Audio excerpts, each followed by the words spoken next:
Hi, my name is Maxime Le Lijour, and today I will talk about something that worries me quite a bit, that is political apathy and the threat of populism. Basing myself on the example of my own country, which is Italy, although what I will discuss is a phenomenon that can be seen nearly everywhere around the world. So, according to data from the Italian Statistical Institute, political debates are losing their relevance in the mind of Italians.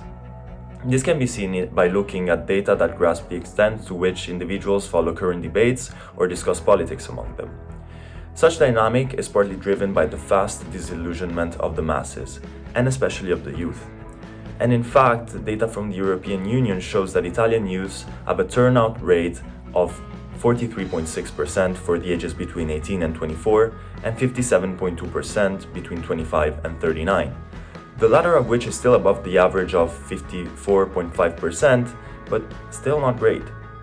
Especially considering the fact that young people are the ones that will live with the consequences of long-term oriented policies the most.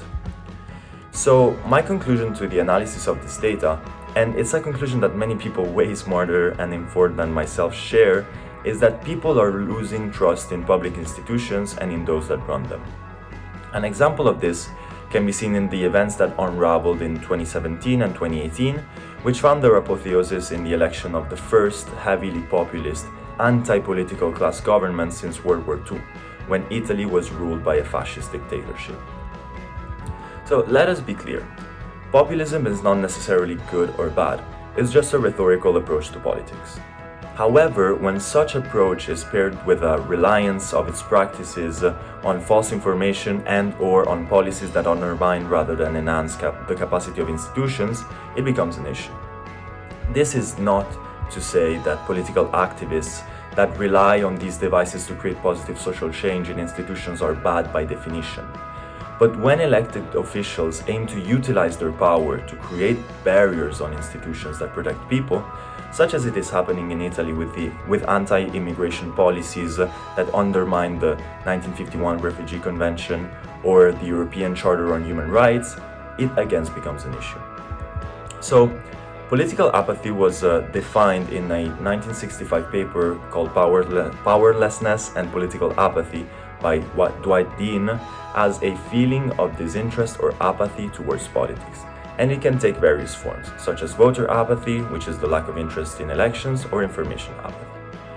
Maurice Rosenberg identifies social restraints, the feeling of futility, and the absence of spurs to actions as inhibitors of participation in democratic processes, while Tom DeLuca writes that apathy is largely accounted for by gaps in education. So we can conclude that it is often a feeling of being unable to influence public decision-making that gives a rise to such disillusionment, either because people may feel that they are deprived of their voice or because they feel that they do not possess the means to do so. This is of course not to say that uneducated people cannot participate in political processes, but as politics and law are indeed very complex topics that require some particular mental tools to be fully grasped, education does matter. So, now take everything that I just said and pair it with increasing mistrust in governments because of scandals, corruption, or whatever other event, and well, you get why populism becomes attractive. In fact, and without going too much into detail, the populist discourse is based on a division between the true people and the corrupt elite, and in some cases, such as in far-right populism for example, the outsider, which is a combination of the elite and the immigrants and so on and so forth. The problem is that this is a vicious cycle, because the less people will participate in public life, the more they will see those that do as a minority of outsiders that just wish to keep their hold on power. Of course, this phenomenon is a fact in many countries around the world, and in Italy too to a certain, although significantly smaller extent. So, are there any solutions? Well, in my opinion, yes, but for the sake of time I will only list them without going into detail. So first, and we have talked about it, Italy needs to implement more civic education programs in school so that young people grow up valuing engagement. Second, there needs to be a stronger relationship between the government and the civil society, as well as with social movements, and more trust between them needs to be reached, although this is more easily said than done. Finally, If the government is not willing to take the lead to decrease apathy, the civil society itself should do it.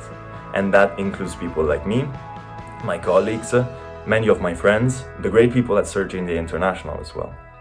In fact, it has been proven time and again that civil society participation has incredible spillovers in a plethora of other areas, including political participation. So, when we reach the heart of people by talking about poverty, gender equality, or climate change, we also have a shot at motivating and inspiring people to protect pluralism and participation as well against the threat of populism. When we reach their hearts, not only we can put an end to their apathy, but we can also plant the seed of one of the most beautiful feelings that humans are capable of, empathy. And it is ultimately with empathy that we will push our cause forward.